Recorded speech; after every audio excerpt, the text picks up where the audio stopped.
बारे में, है ना। और रोटेशन में हम लोगों ने बड़ा इनिशियल चीज़ पढ़ी थी कि एक टर्म होती है that is moment of inertia. Moment of inertia का फॉर्मूला बोलो, M R square, M R, हाँ, summation of M I R I का होल स्क्वायर। सर वो आपने डेरिवेशन कराया था उसमें omega square by 1 omega square by r की बारे में नहीं, वो तो हम लोगों ने कंपेयर, चलो मैं एक बार बता देता हूँ, इधर देखो। हमने बोला कि अगर मेरे पास कोई भी बॉडी है, कोई भी पार्ट सिस्टम लगा, सिस्टम कंसिस्ट ऑफ बहुत सारे पार्टिकल्स, और हम उसको किसी भी एक एक्सिस के अलॉन्ग रोटेट कराए जाए। लेट्स सी कि ये मेरे पास कोई भी एक बॉडी थी और इस बॉडी के पास मेरे पास बहुत सारे मासेस थे, जैसे m1 मास, m2 मास, m3 मास। लेकिन हम बात किसकी कर रहे थे बच्चों? रिजिड बॉडी की। किसकी बात कर रहे थे हम? अभी रिजिड बॉडी है तो मान लो ये इसकी एक्सिस ऑफ रोटेशन है, ये इसकी axis of rotation. Axis of rotation भी ऐसे घूम रही है, let's say with some angular velocity omega.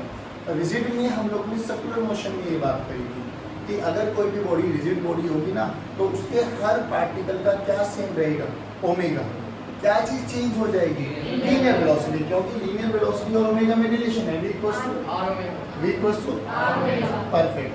सबका ओमेगा सेम रहेगा बट सबकी एक्सिस से दूरी अलग अलग होगी, तो सबका क्या चेंज हो जाएगा? v, ठीक है ना। तो हमने बोला इस पूरे सिस्टम की काइनेटिक एनर्जी का फॉर्मूला लिखो। तो काइनेटिक एनर्जी का फॉर्मूला बोलो, 1/2 m1 v1 का स्क्वायर प्लस 1/2 m2 v2 का स्क्वायर। अब मैंने बोला कि ये बहुत सारे पार्टिकल्स हैं, तो लेट अस सपोज डॉट, ठीक है। अब v की वैल्यू को क्या लिखेंगे?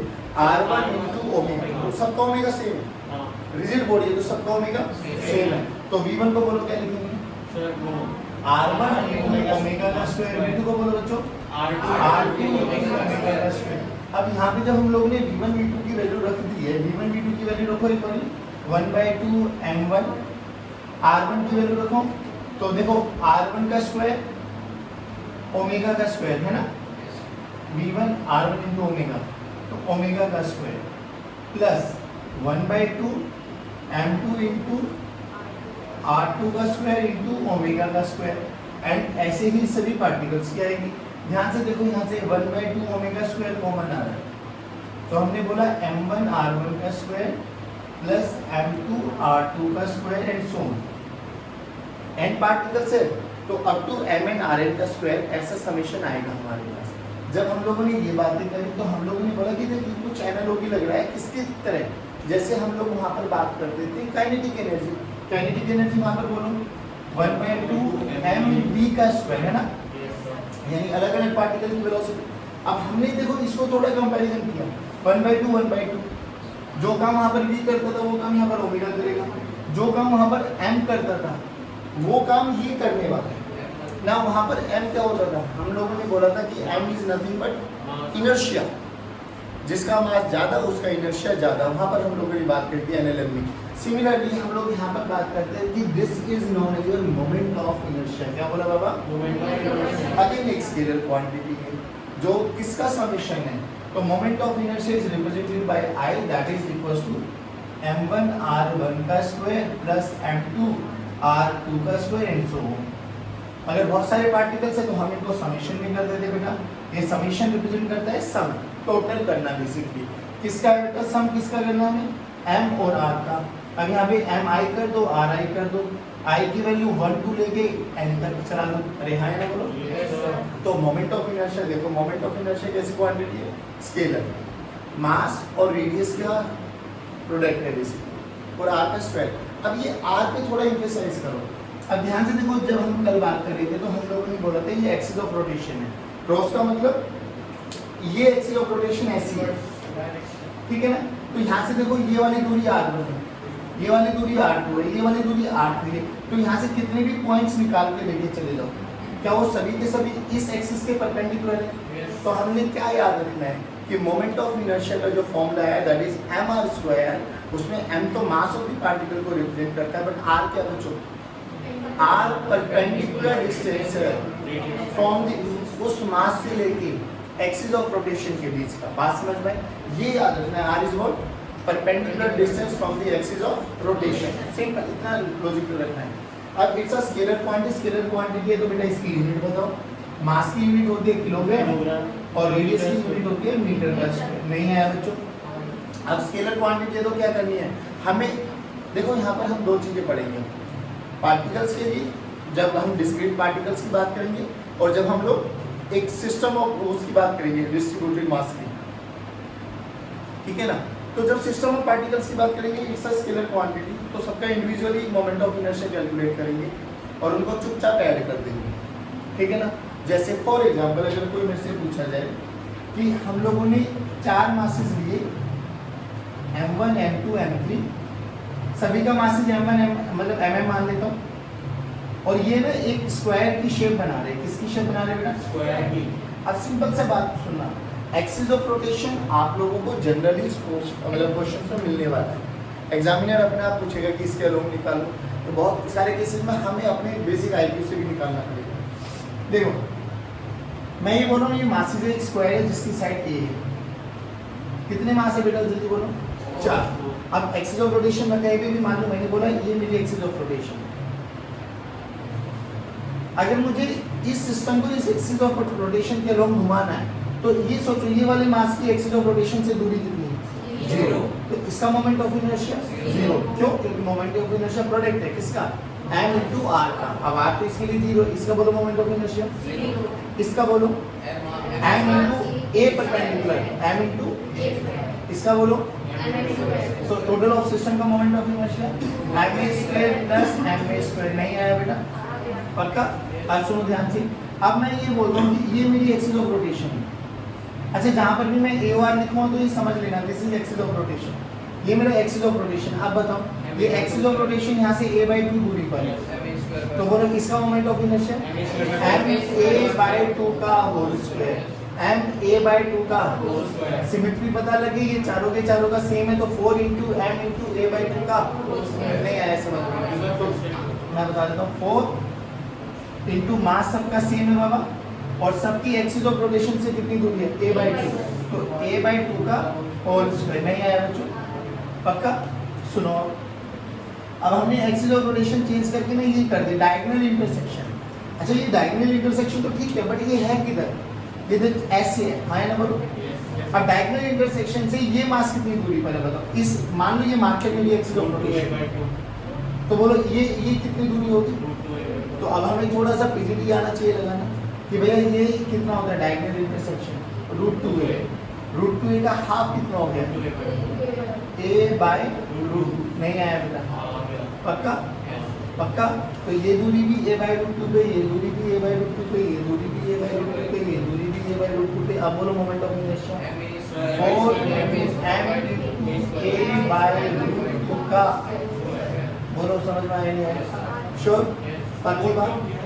हाँ 4 मासेस है ना भाई, एक का है ना ये तो m into a/√2 का होल स्क्वायर, और ऐसे ऐसे कितने मासेस हैं? 4 मासेस। खूब खेलते रहो, लगाते रहो, नहीं आया समझ में? अब सुनो मेरी बात, तो अब एक क्वेश्चन होल्ड करके दिखा दो मुझे। आप कैसा भी सिस्टम ले लो, लेट्स से ये हमारे पास एक ये था, अब हमने बहुत सिस्टम बहुत बेसिक सा ले लिया। एक रोड है मेरे पास, हाँ अच्छा रोड पे भी मत जाओ, अभी मान लो एक मास है मेरे पास m और एक मास है ये रहा मेरे पास है, दोनों के सेंटर से ये दूरी a और ये दूरी a। चुपचाप बोलो moment of inertia m into a square m into a square 2ma²। पक्की बात है ना? अब ऐसे ही अगर हम लोग किसके बारे में बात करें, क्यूब के बारे में बात करें, यहाँ से देखना क्यूब के बारे में। चलो बात करते हैं एक बारी। हमने बोला क्यूब के कितने कॉर्नर्स होते हैं? जल्दी बोलो कॉर्नर्स, बोलो कॉर्नर्स 8। कितने एजेस होती हैं? 12। कितने फेस होते हैं? 6। कितने फेस डायगोनल होते हैं? 12 फेस डायगोनल। कितने बॉडी डायगोनल होती हैं? 4। ठीक है, अब हमने क्या किया, सभी क्यूब के फेसेस मतलब कॉर्नर्स पर मासेस रख दिए। This is your x axis, this is your y axis and this is your z axis. सभी कॉर्नर्स पे हम लोगों ने मासेस रख दिए। अब कोई भी अपनी मर्जी से एक एक्सिस को डिफाइन कर लो। लेट्स से जिस रूम में आप बैठे हो वो एक क्यूब है, ठीक है, बोलो कौन सी एक्सिस को डिफाइन वो चूज करेंगे? वर्बली करेंगे, कोई भी एक्सिस मान लो, y, तो ये x मान लो, ये y मान लो, ये z मान लो। अब देखिए इस वाई से इस वाई पे अगर मैं यहाँ पर भी रिप्रेजेंट करने की कोशिश करूँ, वाई पे खुद कितने मासेस आ गए? 2। तो इन मासेस का मोमेंट ऑफ इनर्शिया 0, बचे कितने? 6। तो अपन को 6 मोमेंट ऑफ इनर्शिया निकालने। अब ध्यान से सुनना, इस वाई एक्सिस से ये दूरी देखो, कितनी दूरी है? 1। यानी इस वाई एक्सिस से ये वाला चार्ज, ये वाला मास कितनी दूरी पर है? 1। तो इसका मोमेंट ऑफ इनर्शिया कितना? सारे बोलो। उस वाले से वो वाला मास कितनी दूरी पर है? 1। कितना? तो ये भी m² हो गया। अब ये पूरी की पूरी वाई एक्सिस है, तो पूरी की पूरी वाई एक्सिस है, तो यहाँ से ये वाला मास भी कितनी दूरी पर है? वो वाला मास भी कितने मास हो गए? बचे कितने? 2। तो एक ये वाला बचा और एक ये वाला बचा। तो यहाँ से वो दूरी देखो, देखो 1 और 1 2 0 डन। यहाँ से वो देखो 1, यहाँ से वो देखो 1, वाई एक्सिस तो ये है ना पूरी की पूरी। तो ये 2 ये हो गए और 2 ये हो गए, 4 हो गए। अब बच्चे कितने? ये वाले 2। अब देख यहाँ से ये वाली दूरी √2 है, वहाँ से वो वाली दूरी देखो, तो कितना हो गया? 4ma² plus 2 into m into ये √2 हो गया ना, तो √2 का होल स्क्वायर। दूसरे वाले में 4 इंटू करें ना, हाँ, तो a/√2 स्क्वायर। तो 2 देखो ऐसे ऐसे कितने चार्जेस बने बाबा? 4। तो 4 इंटू m इंटू a²। बाकी जो 2 बचे वो फेस डायगोनल पे बचे, तो फेस डायगोनल पे बोलो 4 m नहीं 2 बचे ना, 2 के कारण तो 0 है ना, तो 2 इंटू m इंटू हाँ 2 into m into √2a into इसका होल स्क्वायर नहीं आया। अरे फेस डायगोनल √2a होता है, 2 0, 4 के कारण m² और 2 के कारण m√2a का होल स्क्वायर इंटू 2। सबको ऐड कर दो, you will get the answer. नहीं आएगा है जो भी आएगा, दिस इज योर आंसर। बोलो नहीं आया। अब ऐसे कितने भी क्वेश्चंस बनाओ, आप लोग आंसर निकाल सकते हो। हाँ पूरा क्यूब का वाई एक्सिस के लो, ठीक है। जेड भी कर लोगे तो यही आंसर आने वाला है। जेड का भी देख लो, ये भी देख लो वर्बली, ये मेरी जेड एक्सिस है। तो 2 मास ही जेड पे रखे हुए, तो इनके कारण 0, 1 मास ये रहा, 1 मास ये रहा, कितने हो गए? 2 मास हो रहे, ठीक। अब 1 मास वो बचा और 1 मास ये बचा नीचे वाला। तो यहाँ से यहाँ इसका फेस डायगोनल √2 है, यहाँ से यहाँ इसका फेस डायगोनल नहीं आया। पक्का? श्योर? डन। देखो ये √2 है ना, तीनों का सेम आंसर आएगा। हाँ ये m में, ये m में, इसका m में, इसका m में, बचे ये 2, ठीक है ना, ये तो बचे। हाँ तो इन दोनों का आपके पास √2 आ जाएगा, खत्म। जो फेस डायगोनल पे हो। डन अभी आगे बढ़े। अब हम बात करते हैं कुछ डिस्ट्रीब्यूटेड मास सिस्टम के बारे में। किसके बारे में? जैसे रोड के बारे में। अब रोड को कहीं से भी घुमाओ, जैसे मान लीजिए एक रोड है मेरे पास, अब इसको घुमाने के अलग अलग चांसेस है। मैं यहाँ से भी घुमा सकता हूँ, सेंटर के लोग है ना, इसको मैं यहाँ से भी घुमा सकता हूँ। अब जरूरी थोड़ी ना मैं कॉर्नर और सेंटर से घुमाऊँ, मैं यहाँ से भी घुमा सकता हूँ, है ना। कोई l/2 दूरी पर, कोई l/4 दूरी पर, कोई l/8 दूरी पर। अच्छा इसको जरूरी थोड़ी ना ऐसे घुमाओ, ऐसे भी घुमा सकते हो। ये कोई भी एक वाई एक्सिस मान लिया मैंने, इसको ऐसे भी घुमा सकता हूँ, है ना। तो सारी चीज़ों के बारे में अलग अलग एक्सिस ऑफ रोटेशन, जैसे ही मैं अलग अलग एक्सिस ऑफ रोटेशन डिफाइन कर दूंगा, मोमेंट ऑफ इनर्शिया चेंज हो जाएगा। ध्यान रखना है इसका, moment of inertia axis of rotation पे डिपेंड करता है। जैसे इसी वाले सिस्टम का मोमेंट ऑफ इनर्शिया कितना है बाबा? 2ma², है ना। ये कब है? जब मैंने इसके सेंटर पे माना। अगर मैं इसके l/4 पे मानूं तो अलग मोमेंट ऑफ इनर्शिया आ जाएगा, इसके इस पॉइंट पे मानूं तो अलग मोमेंट ऑफ इनर्शिया आ जाएगा। इसमें कोई दिक्कत वाली बात नहीं है, ये ध्यान रखना इन चीज़ों को। अब मोमेंट ऑफ इनर्शिया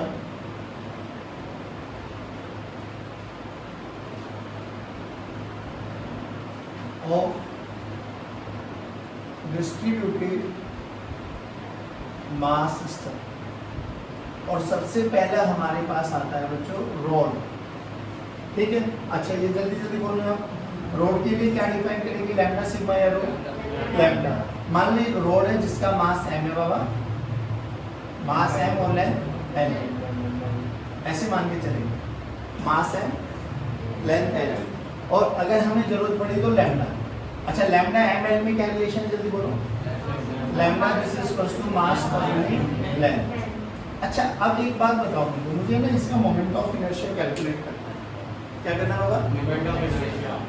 अब इसमें देखो यहाँ से यहाँ तक बहुत सारी एक्सिस ऑफ रोटेशन हो सकती है। अच्छा जरूरी नहीं एक्सिस ऑफ रोटेशन बॉडी पर लाई करे, मैं कहीं पर भी मान सकता हूँ, मान लो यहीं पे मान लो मेरा axis of rotation, out of the body कहीं पर भी जहाँ पर तुझे मानना वहाँ पर घुमा ले एक्सिस ऑफ रोटेशन। अब सिंपल करते हैं, लेट्स से मैं इसके अलोंग घुमाना चाह रहा हूँ, this is my AOR axis of rotation. ये क्या है, किसी भी एक कॉर्नर के अलोंग देखना चाहते हैं अपन लोग, इसको घुमा के। अब क्या करें, अब जो कि ये बहुत सारे छोटे छोटे पार्टिकल्स का कॉम्बिनेशन है, तो छोटा पार्टिकल हमें चूज करना आता है, क्योंकि पूरी बॉडी के कारण तो मोमेंट ऑफ इनर्शिया निकालना बहुत मुश्किल हो जाएगा। रीजन भी समझ में आता है, कैसे बताऊं भाई, यहाँ पर मोमेंट ऑफ इनर्शिया इस पार्ट का अलग आएगा, इस पार्ट का अलग आएगा। क्यों अलग आएगा? चाहे ये इक्वल मासेस मान रहा हूँ, बट अलग क्यों आएगा? क्योंकि यहाँ से ये दूरी x1 हो जाएगी, और ये दूरी और ये दूरी और ये दूरी ये दूरी, ये तो सभी का अलग अलग आएगा। तो इन सबके छोटे छोटे पार्ट्स को जोड़ना बहुत कॉम्प्लिकेटेड प्रोसेस है। अब बेसिकली क्या हुआ, मान लो ये लेंथ 1 मीटर की, 1 मीटर का मतलब 100 सेंटीमीटर। मैंने सब बच्चों को दे दिया कि भाई आप इसके ना मोमेंट ऑफ इनर्शिया कैलकुलेट करके लेके आओ। तो एक बच्चे ने क्या किया, 1-1 सेंटीमीटर के 100 टुकड़े कर लिए, तो उसने 1-1 टुकड़े का मोमेंट ऑफ इनर्शिया कैलकुलेट किया, जोड़ के लेके आ गया। एक बच्चे ने 1-1 mm के सेंट वो कर लिए टुकड़े, अब उसने बहुत सारे टुकड़े कर लिए होंगे, वो भी सब जोड़ के करके लेके आ गया। एक बच्चे ने 0.01 mm के टुकड़े कर लिए। तुझे नहीं लगता ये बहुत टिपिकल प्रोसेस है? बट हमें मैथ्स में एक चीज मिलती है, तोड़ के जोड़ने को क्या कहते हैं? इंटीग्रेशन। तोड़ के जोड़ने को क्या कहते हैं? इंटीग्रेशन। कि भाई अगर आपको तोड़ के जोड़ना है तो बेस्ट है गो फॉर इंटीग्रेशन। अब इंटीग्रेशन में बताओ क्या किया जाए, क्यों ना हम लोग बताओ रोड को कैसे तोड़ने का तरीका बताया था। x पे जाके हाँ x पे जाके dx का एक छोटा सा एलिमेंट ले लो जिसका छोटा सा मास है dm। वो लिखना समझ में आया क्या? अब मेरे लिए पूरा सिस्टम हटाओ, मेरे लिए क्या सिस्टम बन गया, ये मेरी एक्सिस ऑफ रोटेशन, और यहाँ से x दूरी पर कौन रखा हुआ है, एक छोटा सा पार्टिकल जिसका मास कितना है बाबा, नहीं आया। अब इसका मास कितना है ये बताओ, लैम्डा इंटू dx। भाई यहाँ से मास का रिलेशन देखो ना, मास क्या होता है, लैम्डा इंटू एल। इसका छोटा सा मास है, इसकी छोटी सी लेंथ बोलो dx, अरे बोल भाई yes, और dm की वैल्यू बोलो lambda into dx, lambda into dx। अब सिंपल सा बताओ, इसका इस छोटे से एलिमेंट का मोमेंट ऑफ इनर्शिया कितना आएगा, dm इंटू x का स्क्वायर, dm इंटू x का स्क्वायर, dm इंटू x का स्क्वायर। तो छोटा सा मोमेंट ऑफ इनर्शिया निकाला मैंने di, that is dm into x का स्क्वायर। अब dm की वैल्यू को क्या लिख सकता हूँ, लैम्डा इंटू dx, सारे बोलो। तो di का फॉर्मूला क्या आ गया, lambda into dx into x square. नहीं आया बच्चों, क्या मैं इसको इंटीग्रेट कर दूं? यस, लेकिन कहाँ से कहाँ, सोच मैंने कहाँ से कहाँ लिया है भाई, यहाँ से ज़्यादा से ज़्यादा मैं x की वैल्यू यहाँ से 0 से लेके छोटा सा पार्टिकल को इसी बॉडी पे सिलेक्ट करना है ना, और वो बॉडी पे कहाँ से कहाँ ले सकते हो, x इक्वल्स टू 0 से लेके x इक्वल्स टू, तो बोलो इंटीग्रेट करो, x इक्वल टू 0 से लेके x equals to l। Lambda constant है, बाहर लेके आ जाओ, di बोले तो integration basically moment of inertia, बोलो क्या है, लैम्डा बाहर, x स्क्वायर dx का इंटीग्रेशन, जल्दी बोलो बेटा, x की पावर 3/3। चलो तो i क्या है बच्चों हमारे पास, लैम्डा इंटू x की पावर 3/3, लिमिट 0 से l। तो i की वैल्यू बोलो लैम्डा इंटू l की पावर 3/3। क्या लैम्डा की वैल्यू को क्या रख सकता हूँ, m बाई रखो m बाई l। तो i की वैल्यू देखो क्या आ गया, m l cube by l into 3। l ने l को मारो, ऊपर बचा 2, तो i क्या है बाबा, ml स्क्वायर बाई 3। नहीं आया, ml स्क्वायर बाई 3। पक्की बात। अभी तो सिंपल सी बात कि अगर हमें एक रॉड गिवन है जिसका मास m है, लेंथ l है, और उसके अलोंग हम लोगों को क्या निकाला, मोमेंट ऑफ इनर्शिया। लेकिन मोमेंट ऑफ इनर्शिया याद करते हुए ना तुम्हें एक्सिस ऑफ रोटेशन भी याद होनी चाहिए।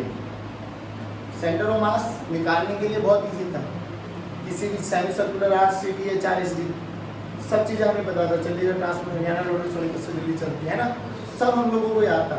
अब वो एक यूनिक था, हेमिस्फीयर है, होलो हेमिस्फीयर है, उसका moment of centre of mass वहीं पर आएगा। लेकिन होलो हेमिस्फीयर का मोमेंट ऑफ इनर्शिया चेंज हो जाएगा जैसे जैसे आप एक्सिस ऑफ रोटेशन चेंज करोगे। देखो यहाँ पे भी डायरेक्ट करके दिखाएंगे। अपन लोगों ने तो ये माना है the axis of radiation passing from the one end of the road. अब बोला गया कि सर हम क्यों माने, हम तो सेंटर से पास कराना चाहते हैं, सेंटर से पास करा लेते, you will find the change.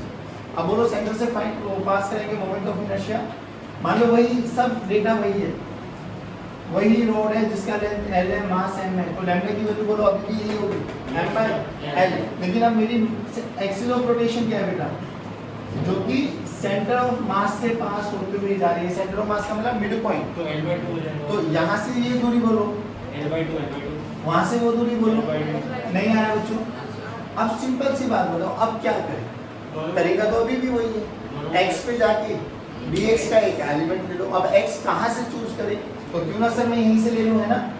तो x पे जाके एक छोटा सा एलिमेंट चूज किया dx, जिसका मास कितना है बच्चों, बस लिमिट चेंज हो जाएगी, प्रोसेस विल रिमेन सेम. बोल क्या है, छोटा सा ही मोमेंट ऑफ इनर्शिया बोलो भाई. मोमेंट ऑफ इनर्शिया मेरे लिए सिस्टम क्या बने, मेरे लिए ये बन गया ना, ये x पे जाके एक छोटा सा मास है. अरे बोल भाई, यहाँ से यहाँ की दूरी बोलो, तो अभी भी मोमेंट ऑफ इनर्शिया छोटा तो वही बना dm. तो यहाँ से यहाँ तक के सारे स्टेप्स सेम रहेंगे, घबराओ मत. बोलो dm इंटू dm की वैल्यू बोलो बच्चों, lambda into dx, lambda into limits बोलो. 0 से L/2. हाँ, अभी अगर आपको लगना है 0 से L/2 तो कर दो, लेकिन ध्यान रखना 0 से L/2 में आपने इसको कवर किया है बस, तो यानी 2 से मल्टीप्लाई कर दो, क्योंकि जितना ये आएगा जो कि यूनिफॉर्मली है, सेम है, तो जितना ये आएगा उतना ये आ जाएगा. तो अगर आधा निकाल चुके हो तो आधे के लिए उसको डबल कर दो, नहीं तो -L/2 से +L/2. माइनस क्यों बोला गया, क्योंकि मैंने अब इसको ओरिजिन माना है बच्चों. तो इधर मेरी क्या होगी पॉजिटिव, और इधर क्या होगी, तो जब इंटीग्रेशन करोगे -L/2 से L/2, या जो आप लोगों ने बोला 0 से L/2, अगर 0 से L/2 को करेंगे तो देखो ये कवर होगी, बस सेम है, यूनिफॉर्मली डिस्ट्रीब्यूटेड है. तो मैं डायरेक्ट इसको डबल कर सकता हूँ. नहीं आया समझ, बोलो कहाँ से कहाँ करें, 0 से L/2 करेंगे, बाद में 2 से मल्टीप्लाई कर देंगे. आ जाओ. तो यहाँ पर 0 से L/2, लैम्डा की वैल्यू रखो, फिर वही dm की वैल्यू रखो. यहाँ पर देखो di की value lambda into dx x square. फिर dm का मास हो जाता है, dx पर हमारा हो जाता है. हाँ, लैम्डा इंटू dx ही dm होता है. dx उस छोटे से पार्टिकल की लेंथ कितना है उस वजह से. चलो बच्चों, लैम्डा फिर बाहर लेके आ जाओ, तो di बोलो, लैम्डा बाहर आ गया, अभी भी x की पावर 3/3, लिमिट 0 से चलो L/2, तो लैम्डा बाई 3 बाहर आ गया. अब लिमिट देखो, L की पावर 3/2, 2 की पावर 3 बोले तो a, तो लैम्डा की वैल्यू देखो, लैम्डा L की पावर 3/24, लेकिन ये आधी का है बच्चों, आधी से और मतलब आधी का और निकालना है तो डबल कर दो, इंटू 2, बोलो क्या है 2 लैम्डा L की पावर 3/24. 2 ने 24 को मारे तो कितना है बच्चों, लैम्डा L की पावर 12. अब लैम्डा की वैल्यू को वही रखो, m/l रखो. चलो, तो मोमेंट ऑफ इनर्शिया कितना है, mL²/12. देखो सेम रोड है बच्चों, सेम मास है, सेम लेंथ है, क्या चीज चेंज कर दी, एक्सिस ऑफ रोटेशन. अब आपको ना ये दो स्टैंडर्ड रिजल्ट्स है कि रोड के एक एंड के cross moment of inertia mL²/3, centre के अलोंग mL²/12. ये डायग्राम के साथ रिजल्ट याद होनी चाहिए आपको. नहीं आया समझ में, अब खुद सोच के देख. अभी मैंने बहुत स्टैंडर्ड लिया है, कॉर्नर पे ले लिया, सेंटर पे ले लिया. कोई मेरे से बोले यहाँ से L/4 दूरी पर निकाल, क्या नहीं निकाल सकता. सोच के देख, L/4 पे क्या आ जाएगा, फिर भी वो x पे जाके dx का एक एलिमेंट लेना पड़ेगा. लिमिट बोलो कहाँ से कहाँ. अगर एक L/4 है तो दूसरा क्या हो जाएगा 3L/4, 3L/4. तो लिमिट कहाँ से कहाँ, -L/4 से +3L/4 तक रखेंगे, विल गेट द आंसर. नहीं है इस रोड में कुछ भी कोई भी पॉइंट चूज कर ले, बताओ कोई दिक्कत कोई परेशानी. श्योर, जल्द बता दो. मतलब अभी रोड के निकालते देखो. अब हमने क्या किया, मेरी एक्सिस ऑफ रोटेशन ये है, ठीक, और जो रोड है ना वो ऐसे, अभी भी वही है, मास m, लेंथ n, और लैम्डा इसकी मास डेंसिटी. बोलो what is relation between m and lambda. Lambda की वैल्यू m बाय एल। अच्छा, और ये एंगल हमें दे दिया गया। पहले तो ये कुछ इमेजिन कर पाए इसमें क्या है, डन ना? नहीं, कंपोनेंट्स रुको तो सही, ये ऐसे कुछ घूमेगा, समझिए, ये एक्सिस ऑफ रोटेशन है और ये ऐसे कुछ घूमेगा, ठीक है? जैसे हम लोगों ने सर्कुलर मोशन में पढ़ा था कॉनिकल पेंडुलम, ऊपर से ऐसे और ऐसे घुमा रहे थे, तो ऊपर से वो कोन बन रहा था, नीचे से वो हॉरिजॉन्टल सरफेस कर रहा था, हॉरिजॉन्टल सर्कुलर मोशन कर रहा था। हाँ, सेम ऐसे ही इधर देखो अब क्या होगा। अब क्या करना, अभी भी तरीका तो वही है, हमें तो क्या करना है, एक्स पे जाके, बहुत सिंपल, एक्स पे जाके dx का एक छोटा सा एलिमेंट चूज करो जिसकी लेंथ कितनी है dx। लेकिन बात ये आ गई कि मेरे लिए अब ये जो dm है ये एक्सिस ऑफ रोटेशन से कितनी दूरी पर है, ये रहा, इसको क्या मान लें, r मान लेते हैं, क्या मान लेते हैं? तो इसका मोमेंट ऑफ इनर्शिया निकालो, इसका मोमेंट ऑफ इनर्शिया तो डायरेक्ट है, dm into r², यही तो बना ना भाई, बोलो भाई। लेकिन अब बात ये है कि मुझे r कैलकुलेट करना है सर, r कैसे कैलकुलेट करना है? ध्यान से देखो, मुझे ये पता है x, मुझे निकालना है r, मुझे ये थीटा भी पता, तुझे नहीं लगता ये राइट एंगल ट्रायंगल बन गया? सोना चांदी तोले पंडित बद्री प्रसाद हर हर। तो देख x के साथ जो थीटा वाला कंपोनेंट है वो किसमें ब्रेक डाउन होता है, cos थीटा, ये कौन बन गया, x cos थीटा, नहीं आया, अरे बोलो भाई, ये कौन बन गया, x sin थीटा। तो r की वैल्यू यहाँ से क्या आ गई, x sin थीटा। अब एक बात बताओ, जब ये रॉड घूमेगी तो क्या थीटा चेंज होगा क्या?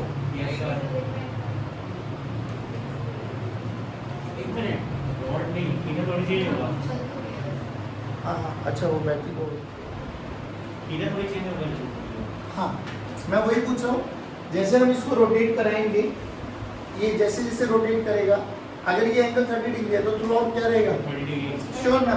तो थीटा क्या हो गया, कांस्टेंट, थीटा कांस्टेंट हो गया, रखो यहाँ पर। तो dm की वैल्यू देखो, dm को क्या लिख सकते हैं, lambda into dx, lambda into r की वैल्यू को x का स्क्वायर sin स्क्वायर थीटा। ध्यान से देखो, लैम्डा और sin स्क्वायर थीटा बाहर ले लो, कॉमन है, ले लो भैया, lambda sin square theta constant है, बाहर लेके आ गए, integration of x square dx की लिमिट बोलो कहाँ से कहाँ, अभी भी वही 0 से लेके, भाई ये तो यहाँ से ये चलेगा ना, 0 से लेके नहीं आया, बस रखो और इंटीग्रेट करो, बोलो कितना आ गया,